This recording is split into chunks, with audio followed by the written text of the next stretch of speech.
Alrighty. Hello, everyone, and welcome to a panel on misinformation and democracy, brought to you by the California Center for Ethics and Policy in the College of Letters, Arts, and Social Sciences, as well as the Office of Government and External Affairs and the Bronco Advocacy League at Cal Poly Pomona. I am Katie Priest, a Students Ethics and Policy Fellow with the CCEP, as well as a communication major, a philosophy major. I'm also a journalist for the Poly Post here at CPP. I've written articles on a variety of topics, from social issues to campus life and everything in between. Our first panelist will be Josue Ronaldo, who is the program manager for information integrity at the NALEO Educational Fund. The National Association of Latino Elected and Appointed Officials Educational Fund is the leading nonprofit, nonpartisan organization that facilitates full Latino participation in the American political process, from citizenship to public service. Our second panelist will be Dr. Hungjin Gill, an assistant professor of communication at Cal Poly Pomona, who has published on fake news and misinformation in politics in both the US and South Korea. And our third panelist will be Hannah Cole, a librarian at Cal Poly Pomona who specializes on misinformation, cults, and tribalized group-based thinking. Our first speaker today will be Josue Ronaldo, visiting us through Zoom. Good afternoon, everybody. My name is Josue Ronaldo. Thank you so much for the introductions. As it was mentioned, I'm with NALEO Educational Fund, the National Association of Latino Elected and Appointed Officials. And I direct our nonpartisan nonprofit campaign called Defienda la Verdad, or Defend the Truth. So I have some slides, and I'll actually go ahead and share my screen with everybody. Just give me 1 second. And I'm based out of Washington, D.C., so that's why I'm joining everybody via Zoom. So 1 second. Okay, I hope everybody can see my screen. Yes? Okay. Okay, so Defienda la Verdad, Defend the Truth. I will just get started and go right into it. So who are we? Sorry, can you all hear me? We can hear you. Okay, perfect. So NALEO Educational Fund, we are the nation's leading 501c3 nonprofit, nonpartisan organization that facilitates the full participation of the Latino community in the American political process. So I am part of the Civic Engagement Department, which means we are on the ground working with community members, to build capacity and also promote more civic engagement within the Latino community. About our campaign, Defienda la Verdad, this campaign was launched in 2022. So I joined the NALEO team at the beginning of 2022, and this campaign was launched just a few months before the midterm elections. And the campaign was created to counter the misinformation and disinformation efforts, and malinformation too. So for the rest of my panel presentation, I'll refer to all of that as MDM. But it was created to counter the MDM efforts that were specifically targeting the Latino community. And we do this by leveraging and building capacity among Latino leaders and other key community members, leaders as well. So a couple of things I'd like to mention. So because the organization itself is a nonpartisan organization, we don't endorse or oppose any political party. The efforts done through Defienda la Verdad will also remain as such. So we don't engage with any partisan commentary or attacks. So I wanted to share a little bit more about the campaign itself and some of the main pillars of our work. So the first is capacity building and through presentations and training. So one of the major presentations that we have is an introductory course on MDM. So we offer an overview of what MDM is. Sometimes the misinfo, disinfo, malinfo the definitions tend to be smushed. But we like to give an overview, how they differ, what kind of information do they refer to. Then we go do an overview of the impact of MDM, specifically how it's impacted the Latino community currently and also historically.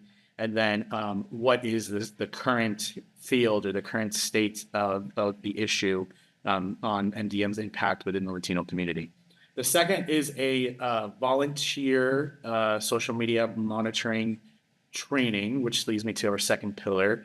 But I'll talk a little bit about both right now. But we have a monitoring and reporting program where we monitor and we study examples of MDM identified through social media platforms.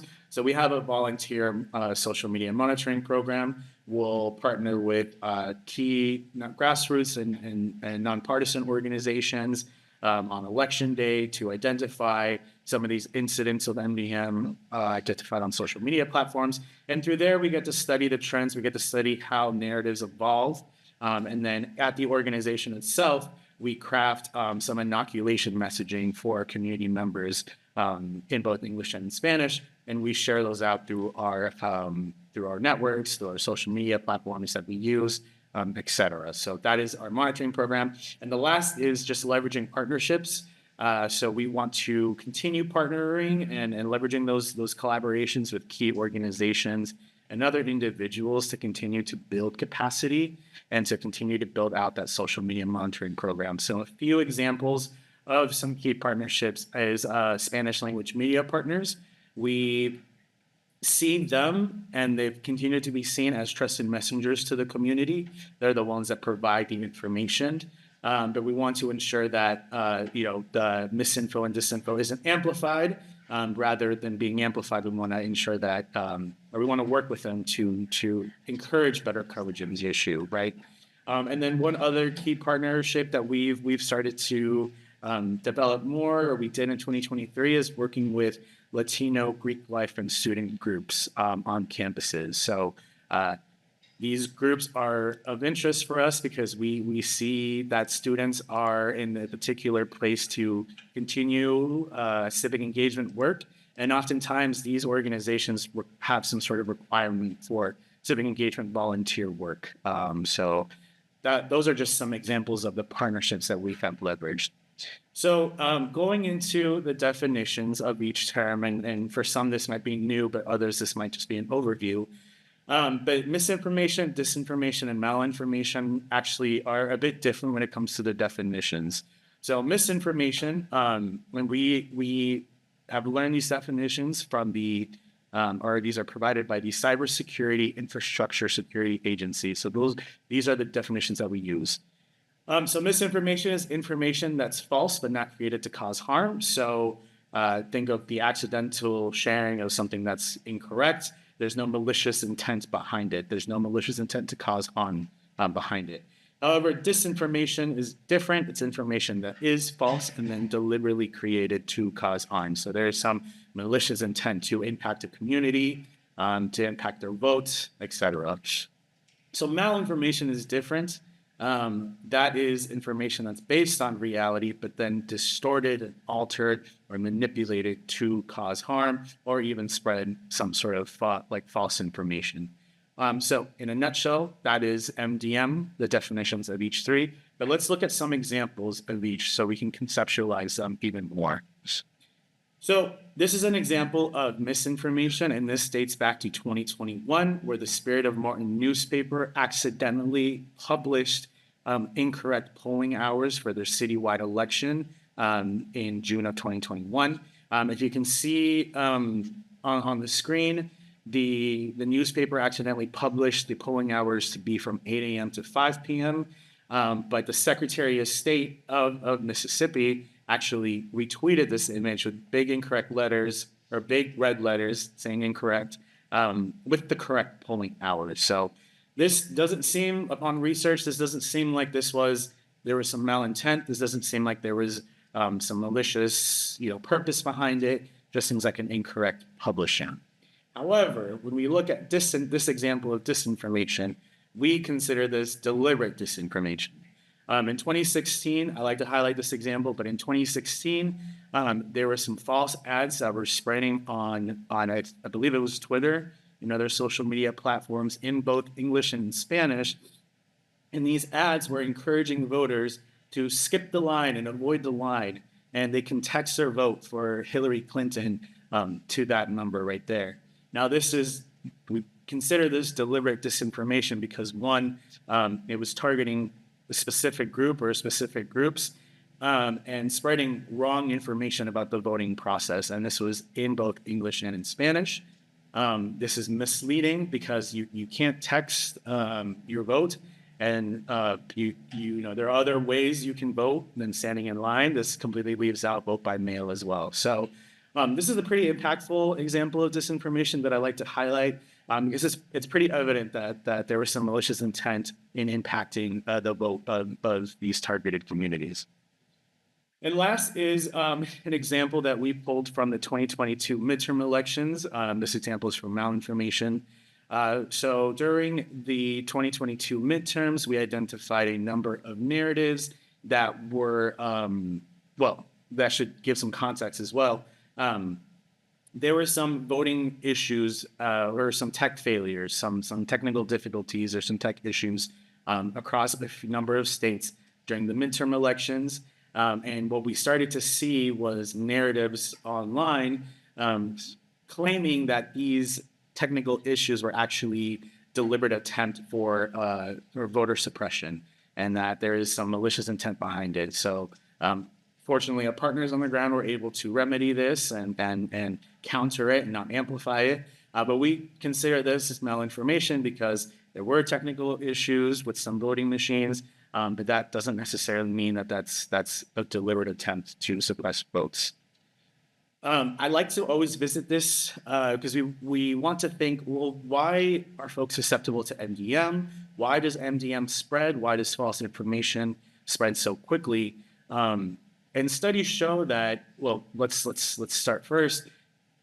People tend to gravitate more towards familiar information or any other information channels that reaffirm a few of their, pre-existing beliefs, tribal identities, and their worldview.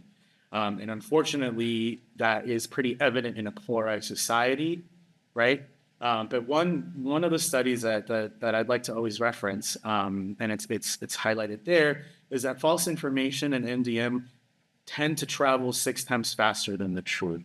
And I think it was one study, and I don't remember at the top of my head, but one study showed that false information got to more people than accurate and timely information on social media. So unfortunately, this is an issue that we continue to see. Now, another big obstacle or big issue I would say that is important to note is that the historical impact of MDM on the Latino community is not new. I'm just going to quickly highlight some of these examples.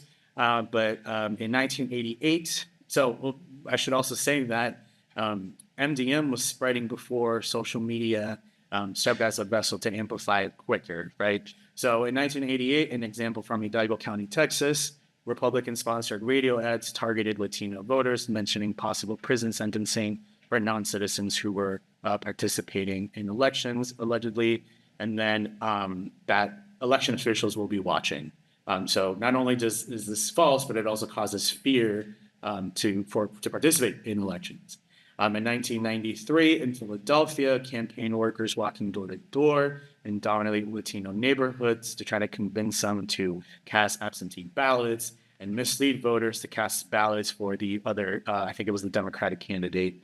And in 1998, in New York City, signs in English and in Spanish were posted in easily visible areas of Manhattan, Bronx, and Brooklyn, claiming again that federal officials, including immigration officials, were going to be watching at the polls. So pretty impactful, and unfortunately, this community has been a target of MDM efforts for a while. Now, I want to highlight a few things, and I know I'm approaching my time, so I'll try to make this quick. But there's a few issues key themes that we've identified. The first is that the Latino community is turning to social media platforms as a source for information. And a 2022 report from Equislab highlights that these are I'm just highlighting a few examples here, but Facebook, YouTube, and WhatsApp were considered among some of the most commonly used applications and platforms for as a news source, right? So Facebook 38%, YouTube 47%, and then WhatsApp 20%. Now, what we do know is that the Latino community, other communities do tend to use WhatsApp pretty frequently. I believe a report from 2021, yeah, a report from 2021 says that 46% of Latinos are more likely to say that they use WhatsApp than other groups.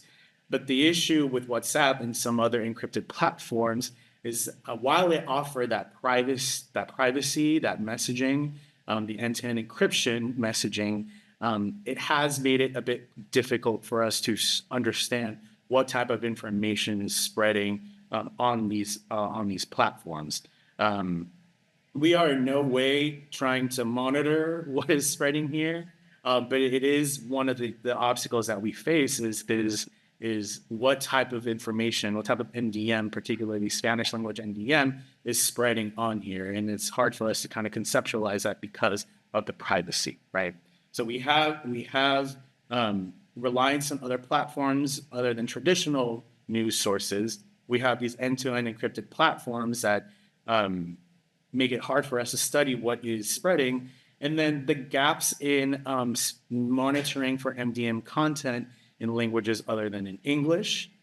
So what we have identified is that oftentimes posts in English will get flagged and removed quickly on some social media platforms. I think here I'm highlighting Facebook, but the same can't really be said for posts in Spanish or in other languages. Posts will typically actually go unchecked and be left up for a while. This is during one of our monitoring sessions, one of our volunteers identified posts that were still online from 2020, and they were translated from English to Spanish. I'm sure we can expand on this later on during the Q&A, but what can you do to stay involved? You can collaborate with other civic engagement organizations to host trainings and briefings. Shameless plug, you can collaborate with us. We're more than happy to set something up. And be able to bring these type of resources to your community members, your staff members, your students, et cetera. And join our volunteer monitoring program. These are monthly social media monitoring sessions. I believe the next one is next Thursday, Thursday evening, East Coast time, but we're always willing to schedule a different one for and to accommodate time zones. But we're also happy to collaborate, to host a monitoring session or a training or another type of presentation. But it is important to be well aware, to know these resources, to know the information, especially entering a interesting presidential election year. That is my information. I'm happy to send it later on, but that is all I have for you all right now. Thank you so much for letting me speak.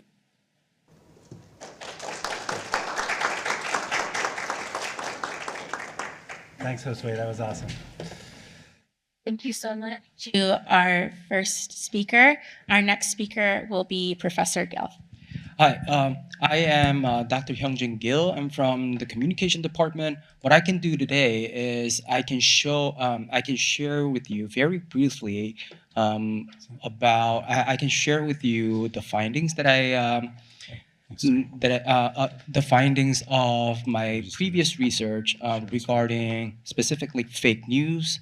Also, I can briefly discuss some of the new findings in the field of communication, new developments in technology, some of the things that I think mass communication scholars should consider when designing fake news related research in the future. So I guess the overarching theme of my misinformation related research has to do with the role of communication channels in the spread of misinformation.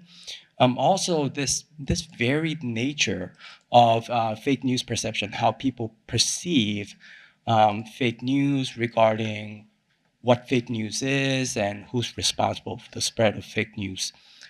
So one of the studies, first of all, I conducted a study, using a nationally representative sample in the U.S. and South Korea.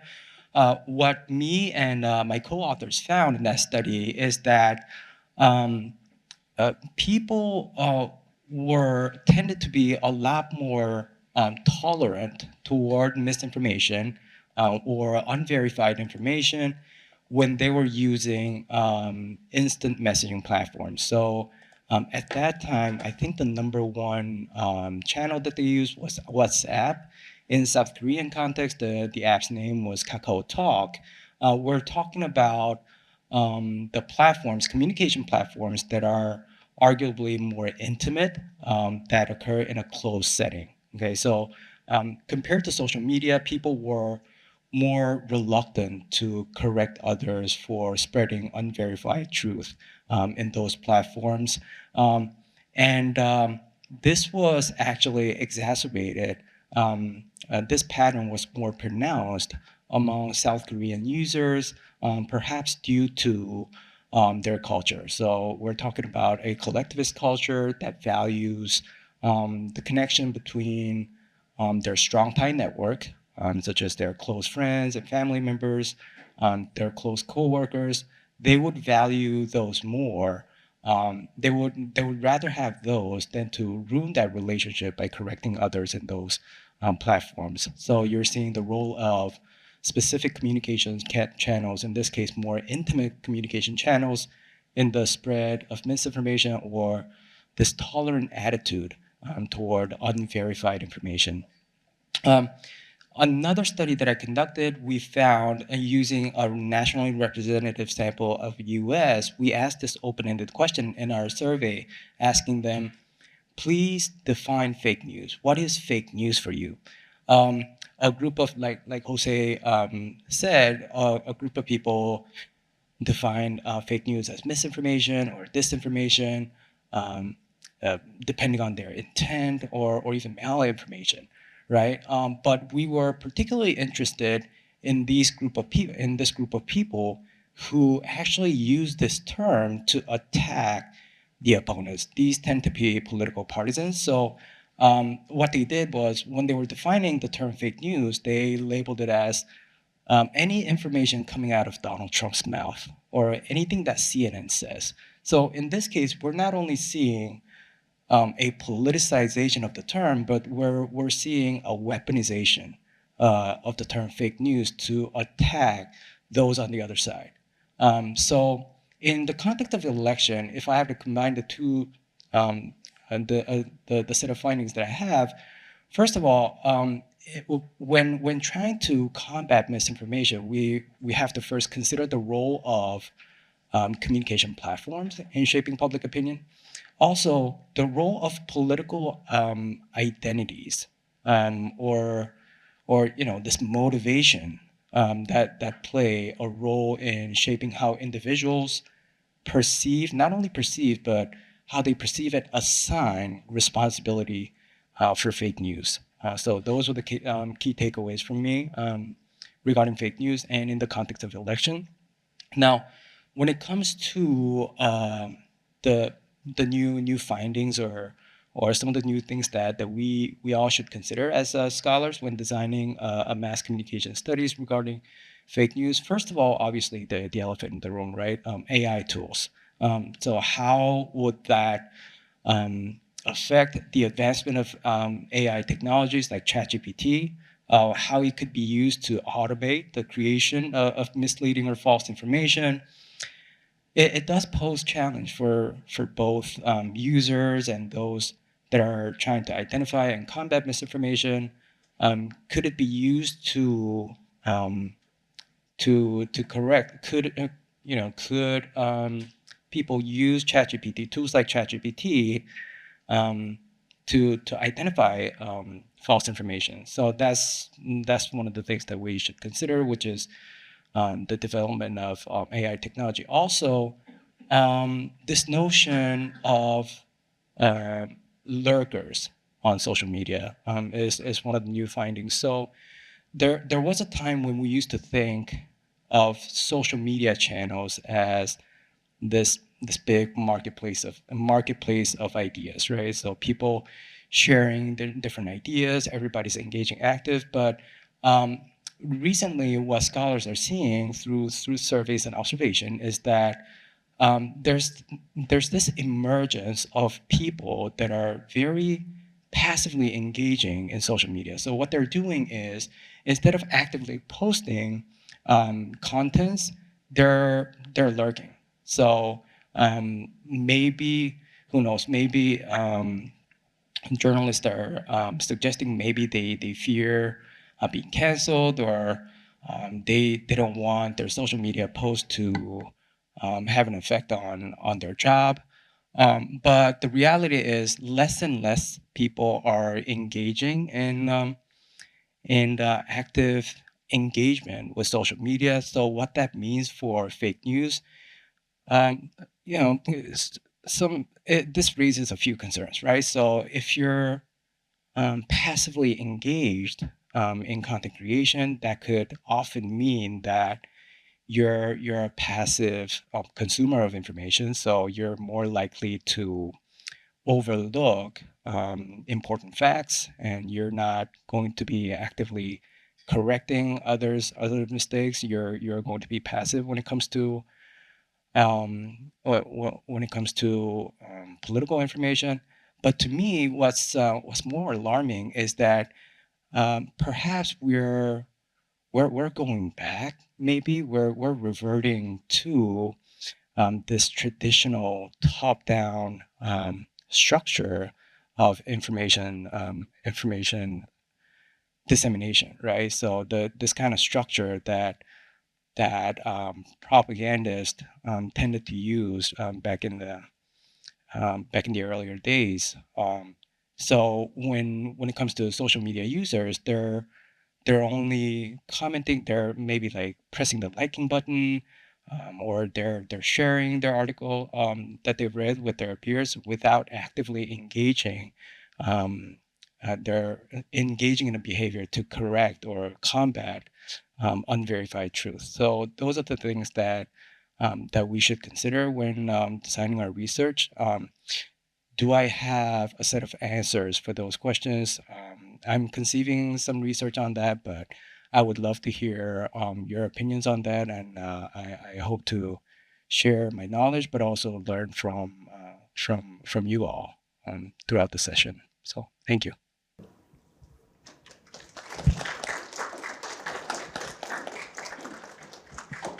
Thank you, Dr. Gill. Our next speaker will be Hannah Cole. Hi, y'all. There we go. Hi, y'all. My name is Hannah Cole. I am one of your university librarians here.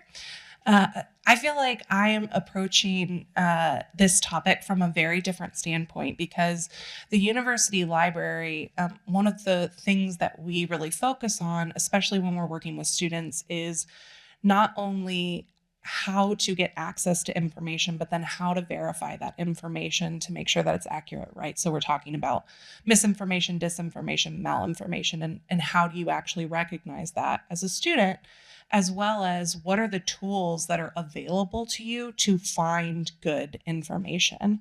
One of the things I think that gets really difficult, and something that I have noticed as a librarian and my colleagues have noticed as a librarian, is that there tends to be just so many places that you can go for information, whether it be social media, news outlets. Now we're moving into even just sharing information via, WhatsApp or other encrypted end-to-end encryption messaging services. And so where do you actually go to find good information so that you're not having to evaluate every single piece of information that comes across, your feed for misinformation? Because when you start talking to students, I think something that I've encountered is like, oh my gosh, I have to do this with literally every piece of information that I read, right? So teaching folks not only how to recognize misdis and malinformation, but then also how do you build a really good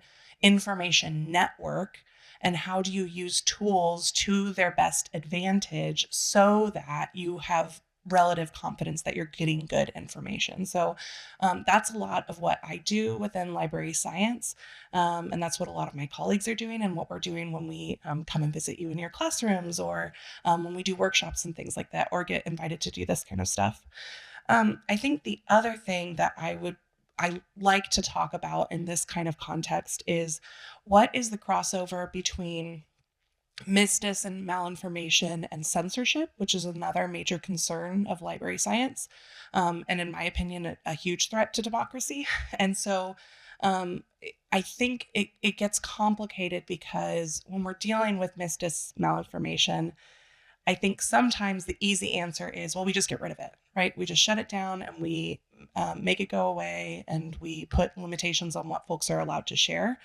But what I want to complicate with that is that who is the person that then gets to decide what is mis, dis, and malinformation? Because as we have already heard, for a lot of folks, that definition gets tied up within political alliances or tribal politics, things like this, right? And so, how do we encounter misinformation without then making the decision that we're just going to shut the sharing of information down completely, right?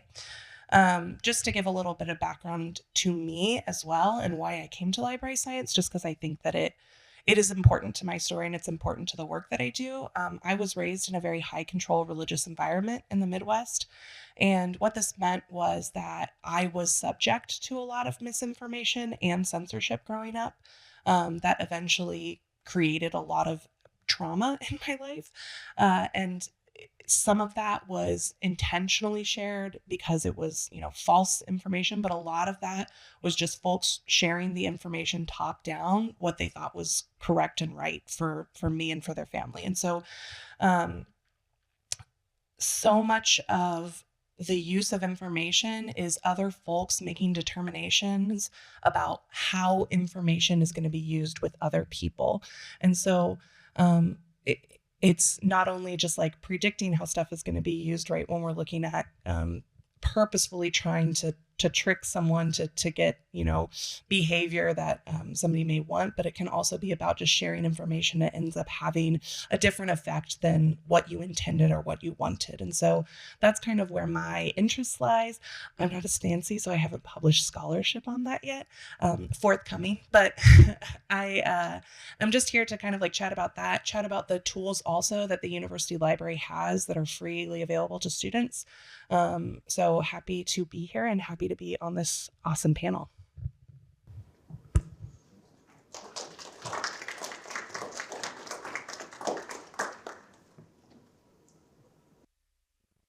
So much to each of the panelists for giving an introduction on their work and their scope in this field. The first question that we have prepared for you today are, what are the biggest threats that you think misinformation poses to democracy? I can be brave and start. I think what gets concerning to me is how does that misdis malinformation spread through communities and how quickly it can spread and how it really can shape large groups of people very quickly. And so when you're talking about something like a democracy where theoretically how it works is that everybody makes up their own mind about who they want to vote for. If you have folks that are able to manipulate large groups of people with misinformation very quickly, that gets concerning to me. And I also think when it comes to my side of things, which is the library side of things, how do I educate people how to find this kind of, like, how to identify this kind of information? Because it can be a manual process in some aspects, right? Like to actually dig in and find out if things are truthful or not. And so how do we get that type of information out to as many people as possible and educate as many people as possible on how to do that kind of identification, which is hard. to say the least.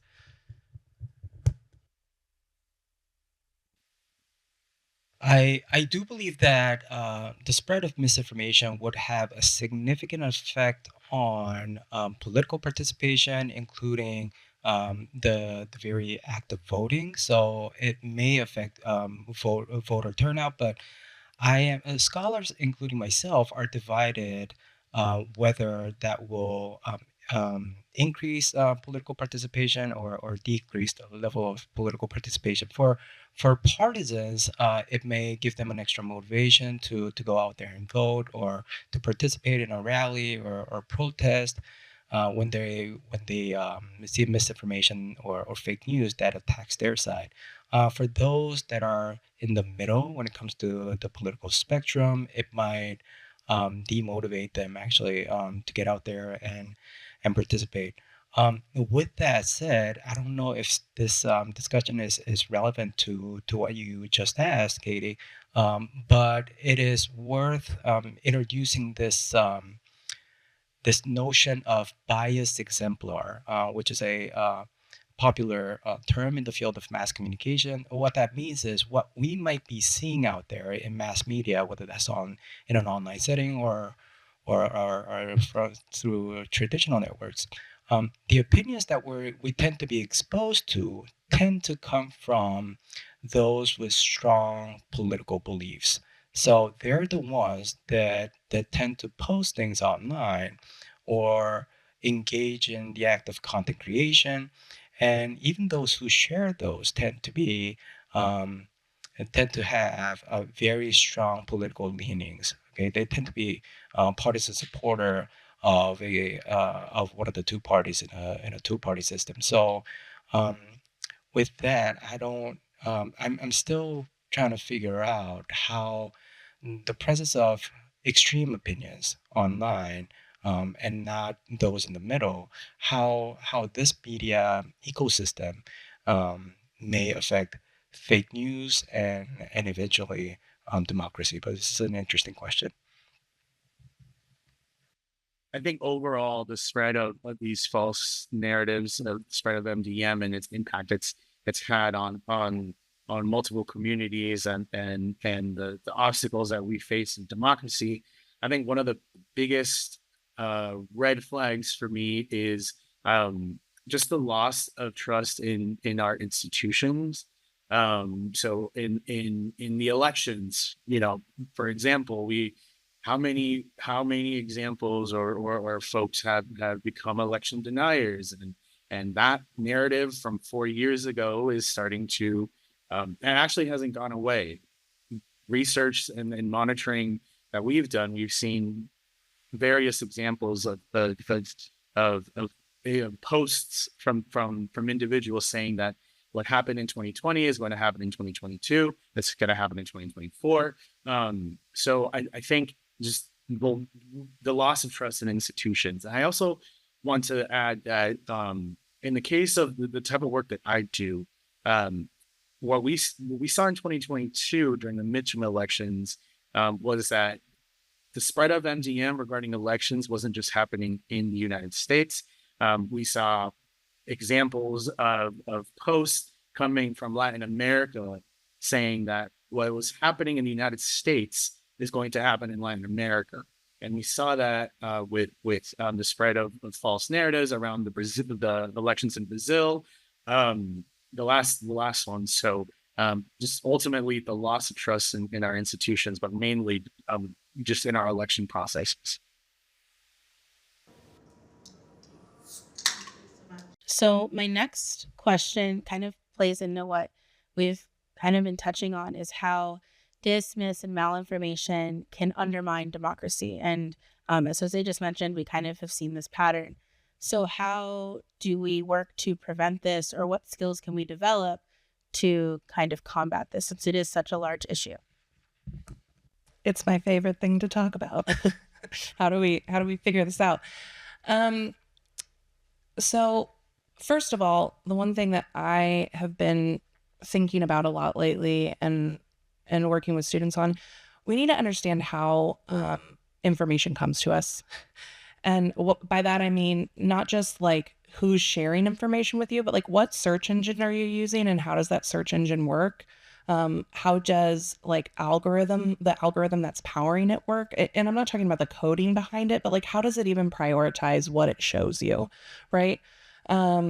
How do we identify helpful tools that are not going to just recreate bias? And this is even coming in when we start looking at the, as you call it, the elephant in the room, artificial intelligence, and how artificial intelligence is still recreating human bias just as much as humans create bias. And so I think sometimes there's this like thinking that if I get my information from like a source that is Google or AI or something that isn't like quote partisan, that that's somehow good information, and the reality of the situation is that that's not the case.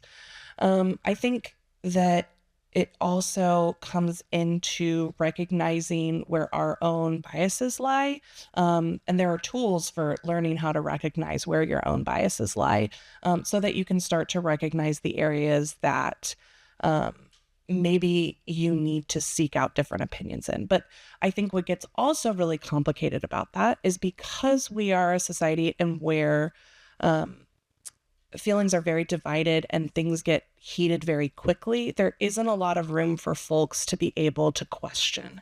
And so it can be really hard to be vulnerable and say, this is an area that I think I might have bias in. Where can I go for information on that or to seek that out? Because you don't want to be attacked. And I get that as somebody who has had to walk through what that process is of having to re-examine all of my kind of understanding of how the world works and change my mind on a lot of things from growing up in a high control religious environment to now not being in that environment anymore. It's hard. And I think that we are not great as a society. And again, this is just my opinion. This is not based on my research, but I don't think that we're great as a society of giving people the ability to do that kind of questioning, because that's absolutely necessary to the process of rooting out bias and being able to recognize your own blind spots. So just something that I have been thinking through.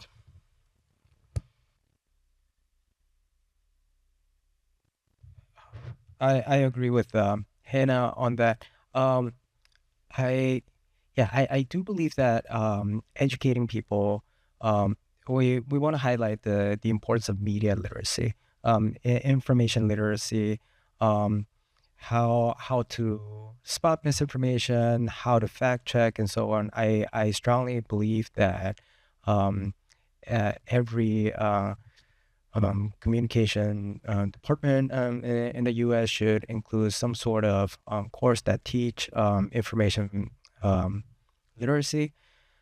Although is uh, is this is this a plausible option? So in theory, we should definitely do this, but I teach multimedia journalism in this school, and one of the premises that I opened up in my semester with in that class, and Katie was in my class, is I always emphasize the fact that we're living in the most distracted time in human history. We're dealing with people with very short attention span. So it is very hard to. So I'm not too optimistic when it comes to their, having like motivating them to spend an additional time, to fact check the long article that they've read, in their spare time. So what I believe we should do also is, in addition to educating them, I think social media algorithms should play a role that is similar to that of traditional gatekeepers in determining which types of contents reaches a wide audience. So that's one thing that I think we should do as a society. Although there's the issue of um, people's perception regarding the that particular fact checking site, okay, or a particular social media platform. Okay, so depending on your political ideology, for instance, you may have a favorable or unfavorable opinion toward, for example, Instagram, right? And that may translate into the level of credibility that you have for that institution, whether that's CNN or Fox. So that's one of the challenges that we're facing right now. I I agree with my co-panelists, and I think we have, in terms of the media literacy, we know, um I believe it was one of the Spanish language networks partnered with MediaWise to on a media literacy tool that was shared in English and Spanish. I think folks just scanned a QR code and then it was sent via WhatsApp and or text message, and some of these were easy 5-minute trainings. So I think elevating those media literacy efforts. I know that I think New Jersey recently or in the last couple of months has pushed some sort of legislation to teach media literacy in K-12 schools. I think at the end of the day, um, and I'm speaking from the someone who works directly with community members and works to empower them. It is challenging to pinpoint them in the right direction, and to try to let them know, like, these are the trusted messengers, especially when the spread of MDM has impacted the trusted institutions, and who are these trusted messengers. So it is somewhat of an obstacle. But I would just say elevating those resources that do already focus on media literacy for community members, and media literacy training and tools that are easy for community members to access. Right. Yeah. All right, so we're opening up the room for questions for the panelists. Also Zoom, if you have questions, we have someone monitoring. So yeah, raise your hand if you have a question. Can I randomly add something on to what my panelist just said? Use your library. Please use your library. It's one of the only resources that we have that is 100% free. I mean, not just your university library, but your public library. Librarians are trained to help you evaluate information quickly. If you ever have a question about something, whether it be, is this article reliable? Is this source reliable? Is this true? Is this not true? That's literally what we do, especially your reference librarians. We are trained to help you in a non-biased, nonpartisan way. And so please use us, because I think it is one of the more undervalued, or not undervalued, underutilized resources that we have right now, is the brains of librarians. Because it can be really hard to ask someone that you know, or that you feel like you already are going to be able to predict their answer to you. If, what about this information, or what about this news source, right? And so one of the things that we try to do as librarians is to give you an unbiased, as much as we possibly can. We're still humans, but as much as we possibly can, an unbiased opinion on that. We're not all perfect, but it's definitely a place to start that is free to you. Free. Okay, I'm done. Okay, we have our first question from the chat, which is, in the age of deepfakes and AI generated content, how can media literacy programs be improved to help people better recognize when media has been manipulated by technology? That is I feel like this is one of those questions that I need a little more time. But we are at NALEO. We are new to the AI field. We are still trying to understand how it's evolving.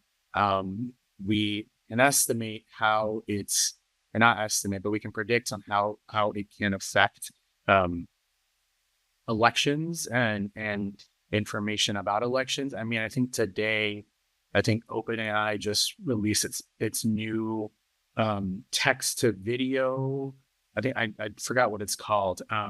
So I'm saying all this to say that AI technology is rapidly evolving and increasing, and at least from the civic engagement side, we're having a difficult time trying to catch up and trying to understand AI and how it's going to be used in the dissemination of information. So I think this is where I would say, can civic engagement organizations utilize connections and collaborations with researchers and other institutions to be able to maybe catch up to it?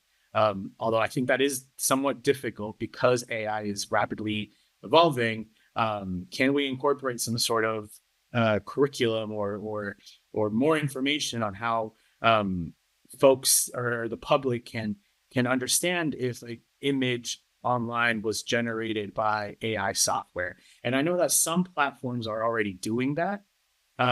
It's top of my head. I think Facebook is doing it, I believe, which is important, and that's something to perhaps inform the public and include in these media literacy programs. That these are the platforms that are labeling their AI generated content, but I can't say that that would be the same across the board, right? Everything is different and everything operates differently. So I can't address this on the macro level, which is like what should organizations do as a whole. I can address this on the single person level, which is a technique that we teach in the library called cross reading. So looking for multiple sources that are talking about the same thing. A perfect example of this, I had a friend group chat on Instagram that shared something about a famous historic monument essentially being utilized for um, advertising for a popular book that was coming out. The video looked very real, but I immediately was like, there's absolutely no way. Did a quick Google. Nobody else is writing a story about this, which, if you're talking about, you know, a monument in France being overtaken for a book, like that would be something that folks would be writing news articles about. So it is just a very simple thing that you can do for looking for multiple folks that are writing about the same thing, which you can usually do through using a search engine and just typing in a few keywords. Hello. So this was touched on earlier in one of the panelists. I thought it was interesting, like the idea of censorship. Who's deciding what information is malicious or harmful? Um, because you run into issues, you can't just shut it down. So I was really interested in the community interventions that Josue was talking about. So this is more so a question for you. At the community level, I'm just curious as to what strategies you're actually using to promote that sort of media literacy. Um, great question. Great question. I think it's difficult because I think in my points or my position, we are not trying to we're not trying to censor anybody. I think we're more working to educate the community for them to go to the trusted messengers or the resources for them to learn how to find that accurate information. And for individuals who might be impacted by misinfo and disinfo on election day and they don't know where to go, this is what we offer them. These are the tools and resources. So we don't necessarily work with censorship. I think for the community standpoint, it's educating the community and the public. Where can you go if you find a piece of information, of false information? Can you go to the libraries? The answer is yes, absolutely. We just heard it, right? But I think it's difficult because folks might consider this type of work as you're trying to censor it or you're trying to. That's not the case. That's not the case. From my standpoint, I'm working with community organizations to build capacity for that so that their community members know where to go to find that trusted information if they were to find something online. And I think with the social media monitoring program, that teaches individuals how to spot some sort of an example of misinformation and disinformation online. And then what do we do with that? I know that there are some organizations who do work and who work at the policy level to address that and enforce some sort of policies. We don't really do that. We're more on the community level to educate the public, right? Which is why we work with students, which is why we're working with Spanish language media partners so that we can encourage better coverage of that rather than, the last thing we want to do is amplify it. I don't know if that answers your question, but this is the way that we operate at the Educational Fund.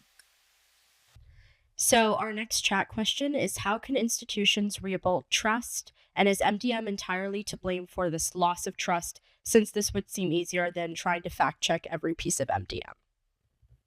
I don't know if I have an answer for that, to be honest with you.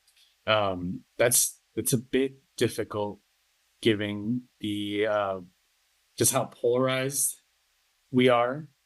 One could say perhaps media literacy tools, to educating the community more, but I don't think that there's necessarily a specific recipe to how this can be tackled. But maybe my co-panelists might have some additional thoughts on this.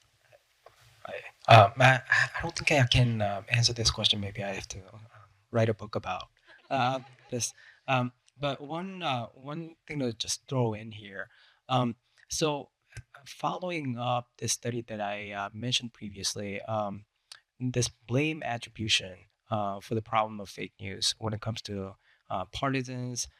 So their tendency to blame the other side for the spread of misinformation, right? So as a follow-up study, we conducted a survey to find out what might be, or what are some psychological factors that are underlying that. And one thing that we found was this perceptual gap, that is um, people's tendency to believe that they are better at spotting fake news than those on the other side, were one of the most important factors in determining whether or not they blame their opponents for the problem of fake news, which pose challenge to the promotion of media literacy tools, right? So when we have a group of partisans that who overestimate their ability to spot fake news, and underestimate others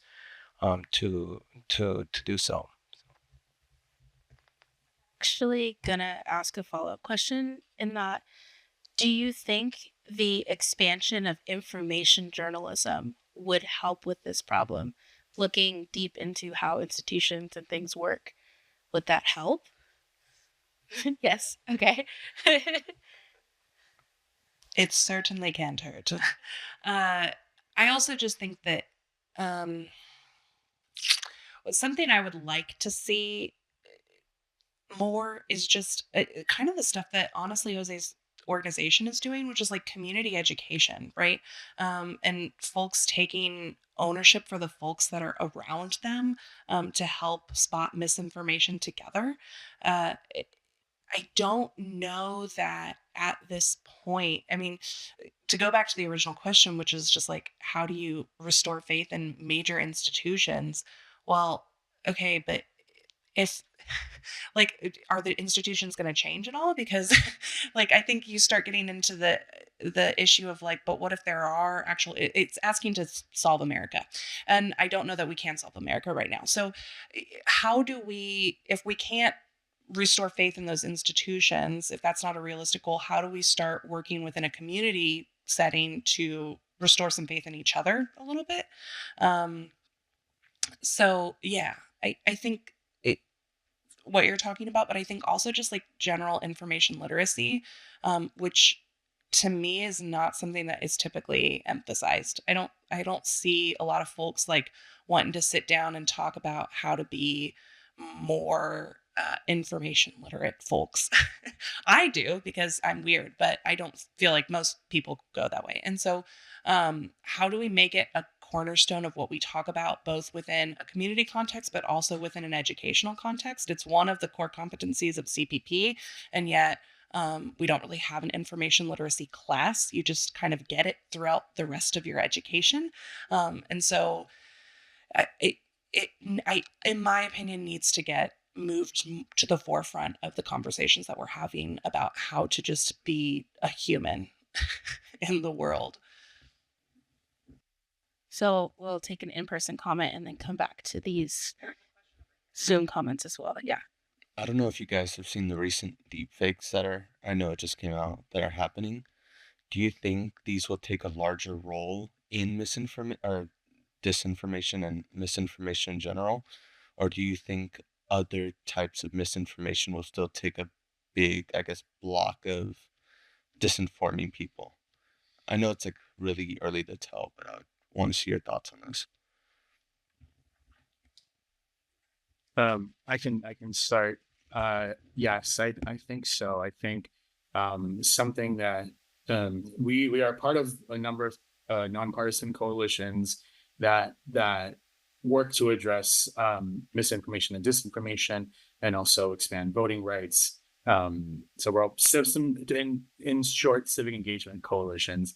I think one of the biggest concerns is how easy deep fakes and AI can actually manipulate the spreading of information. I mean, we just saw in New Hampshire just a few weeks ago how those robocalls were impersonating Joe Biden and spreading misinformation and disinformation there. I mean, I think it's so easy, and with the deep fakes and I mean, we examples that I've seen on social media is taking a song from one artist and then making it seem like some other artist is singing that song. I mean, I just heard the SpongeBob SquarePants version of like a Taylor Swift song. So like all this software really needs is just a couple second clip of a voice in order to manipulate and generate it to transform it into something else, right?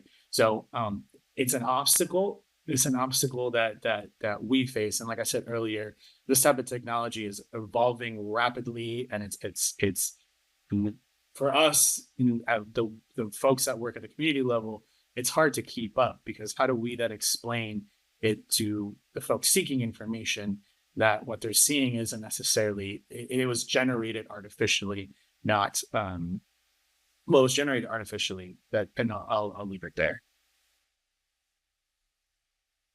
I do believe that it has the potential to be viral. There are, according to the literature, there are certain factors that may make a content more viral, such as is it spread is it posted on a popular platform? Is it how trendy it is, how engaging it is, or in the political context, is it dealing with a highly divisive topic and so on? Um, but I have to I want to go back to the point that I've made regarding one of the most um, recent discoveries in this field is that more than half, if not most, of social media users are tend to be lurkers these days, meaning that if the content is out there, or whether or not that content becomes viral really depends on the message recipients and what they're going to do in response to that content. So, based on what we've found so far, they would share that through intimate channels such as iMessage or WhatsApp, or even Snapchat. They would press the like button to contribute to the popularity of that content.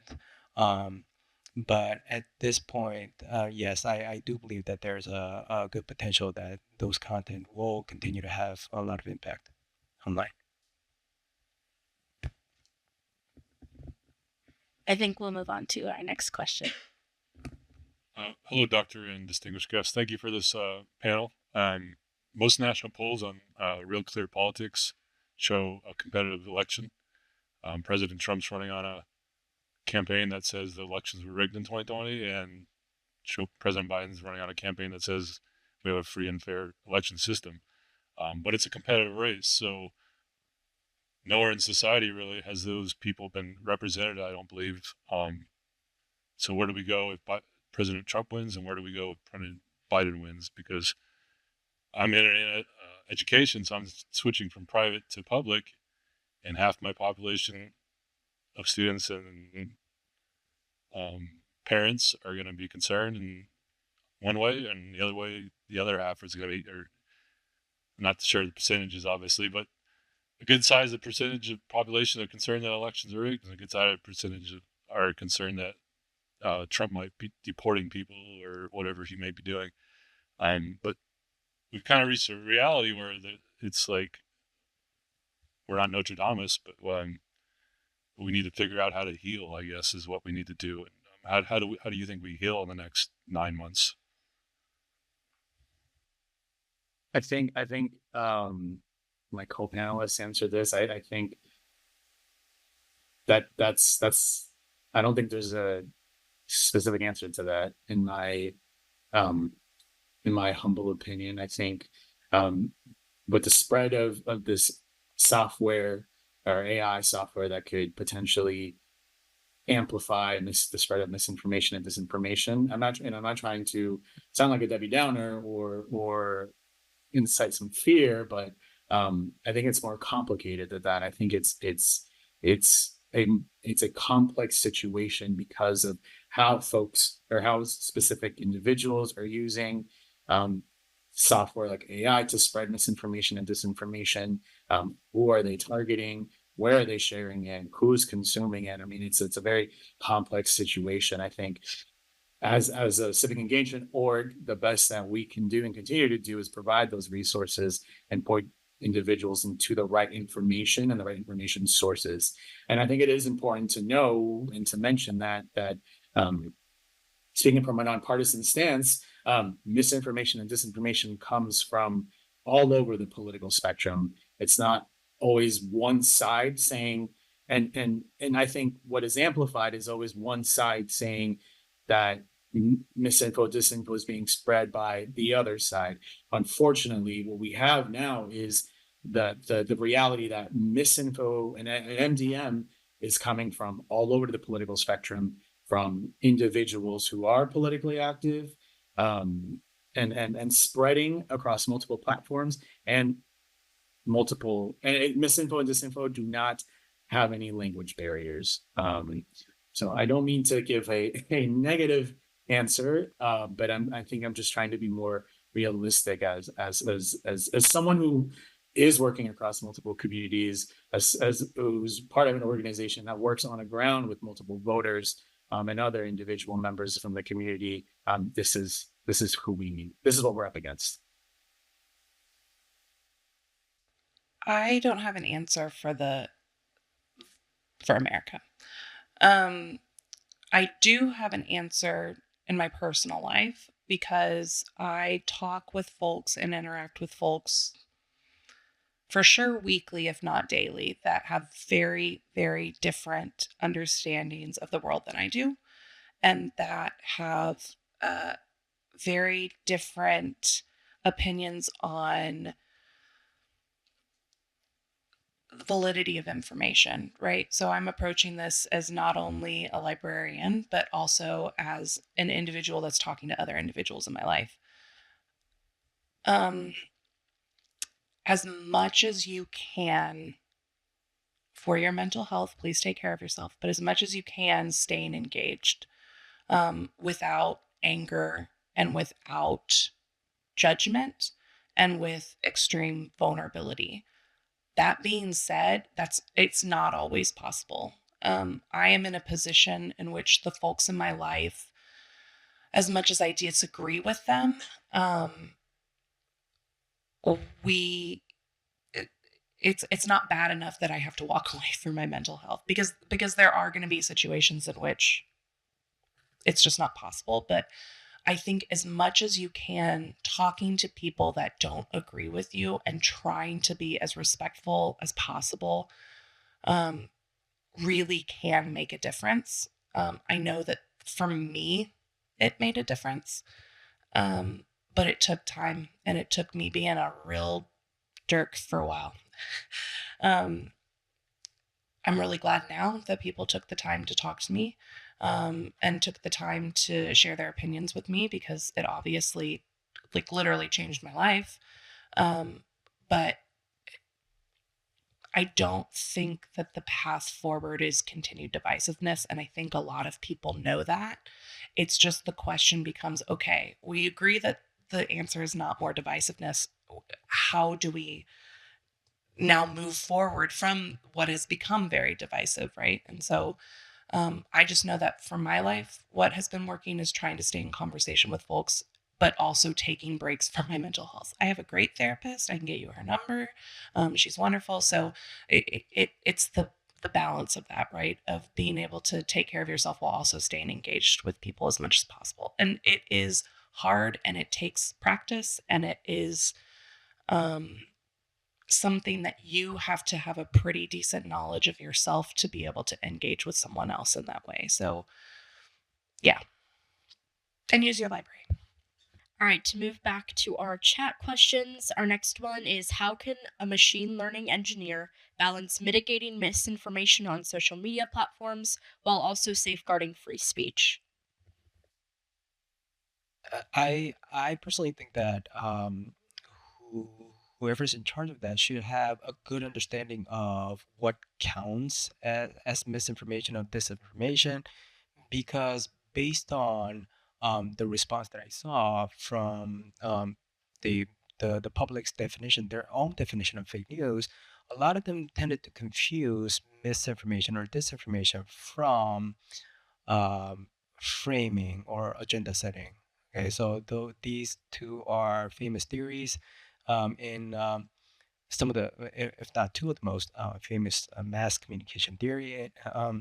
So agenda setting means media tells people what to think about. So here is, for example, immigration. If that is the an important concept that the people should think about, then it deals with such story on the front page and so on. Agenda setting is really about choosing what to put on the agenda, but also choosing what not to put on the agenda. So that's agenda setting. Framing, on the other hand, uh, is about mass media telling people how to think about an issue. Um, I'm one of the mass comm scholars that are more on the extreme side of this. Um, I believe that news stories should be framed in a certain way. Okay, so framing is for some reason framing has this like negative connotation to it, but the act of framing is what journalists do because they are storytellers. They're not merely deliverers of information. They have to frame a story in a certain way, and a lot of the answers that I saw from my survey study, people tended to confuse um, a story that is framed in a certain way to advance certain narrative as misinformation or disinformation. I don't think that is true. So understanding that distinction to me it would be the first step. I think we have one more question in the chat that was about are lies of omission considered misinformation? Yeah, yeah, I think if the person in the chat who asked that question could give an example of what they're talking about, I think that would be helpful. They said in the question that lies of omission seem to be a major factor in the creation of false narratives. For example, social media echo chambers naturally filter opposing information, and media can use selective coverage as the legal method of narrative manipulation. I don't think I can answer the second part of that question, but I can share my own perspective regarding social media echo chamber, which, in my humble opinion, is a concept that is overstated. So echo chamber, um, uh, a metaphorical term to describe this chamber-like setting where like-minded opinion reverberates. So you don't get to hear um, what other side are thinking. Um, but according to my research in the past, first of all, social media algorithm actually do allow opposing opinions. So as a user, you are actually not very often, but you are time to time exposed to differing opinions because they're designed to expose you to what your friends are seeing as well. And your social network is not solely based on political ideology. You may have friends from your middle school or high school that you don't agree with politically, and you may be exposed to the articles that they've read. So that's the first thing. The other thing is a lot of people are actually willing to, and thus they regularly venture into the other territory. So as a liberal, you're self exposing yourself to conservative news sources based on the curiosity. I'm not saying that such exposure would change your opinions, but there are folks that are willing to venture into the other side to see what they're looking at. So that's my take on echo chamber. Although I'm not saying that um, uh, there is this we still have the tendency to um, prefer sources that are that align with our pre-existing beliefs. So we still have that tendency for selective exposure. It's just that we're not trapped in a chamber setting. That's my take on it. Um, I want to add on to what you said, and then I do have a final question. I think ultimately it boils down to if we're talking about lies of omission in the media, we learn that, and you mentioned this, agenda setting and framing are a natural part of it. And I think unfortunately, maybe not, the onus is put on us as consumers to cross frame and reference what we're consuming to see what's being omitted or what is being applied. And I think that's just kind of where we're at right now in the state of things. That being said, kind of going back to what we were talking about before, community fact checking has kind of become the solution for social media misinformation. But as we know, I think a really clear example of this is X's community notes that people can use to um, combat misinformation. But those are random people. Not to say that they don't know what they're saying, but what is the solution? It's unreliable to have community fact checking. So, what would be the solution there? Mm. That is a great question. um, I mean, I guess in a perfect world, it would be um, everyone follows the rules, no one's spreading misinformation and disinformation, um, policies are enforced, et cetera, et cetera. But we don't have that, and I think it is unfortunately that what you just said. It is always left up to the public to decide the type of information they're consuming, where to go, who to trust. I'll go back to what I've said, and it was said earlier about gravitating towards information channels and vessels that affirm our pre-existing beliefs. That's hard to shake off. That's hard to convince folks to try to go somewhere else if they don't resonate with that. So I don't think I have an answer for you to be transparent, to be honest. Um, I'm curious to hear what my co-panelists have to say though. To answer in 90 minutes. Don't know that we have the solution. I don't know that we found it yet. I think it is still, I mean, listen, folks have just started talking about relatively, I mean, if we're talking about trying to find a solution to a huge problem, talking about fake news and malinformation. And we've seen a huge boom of that, just even with how we use social media has totally changed in the last year, not to mention, last 10 years or whatever. It's still a very, very new, relatively speaking, information landscape. Um, Misinformation, however, has been around for forever.